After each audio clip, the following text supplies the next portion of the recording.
दो सौकन की लदाई शाकी से सॉरी स्टाबर्स माइस कहानी का नाम शात संपर समझदारी का पलसरुत्ते।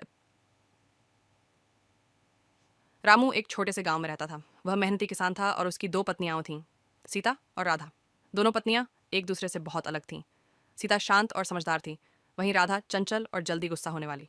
रामू दोनों से प्यार करता था, लेकिन कभी कभी घर में छोटी छोटी बातों पर तकरार हो जाती।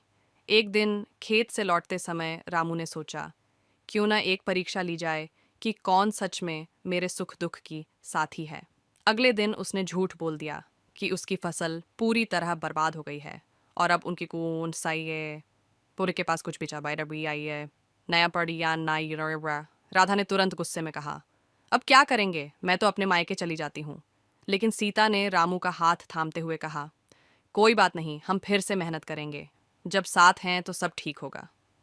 रामू मुस्कुराया और बोला, सच तो यह है कि फसल ठीक है, मैं बस यह देखना चाहता था कि मुसीबत में कौन मेरे साथ है। राधा को अपनी गलती का एहसास हुआ और उसने माफी मांगी।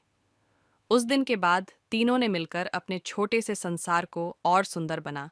दो सौकन की लदाई शाकी से सॉरी स्टाबर्स माइस कहानी का नाम शात संपर समझदारी का पलसरुत्ते।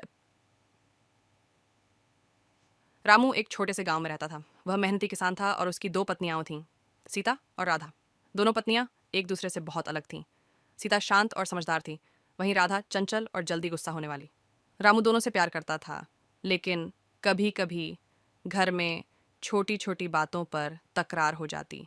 एक दिन खेत से लौटते समय रामू ने सोचा, क्यों ना एक परीक्षा ली जाए कि कौन सच में मेरे सुख दुख की साथी है।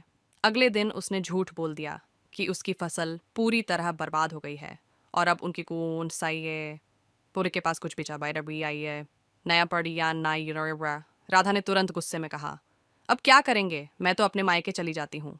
लेकिन सीता ने रामू का हाथ थामते हुए कहा, कोई बात नहीं, हम फिर से मेहनत करेंगे, जब साथ हैं तो सब ठीक होगा।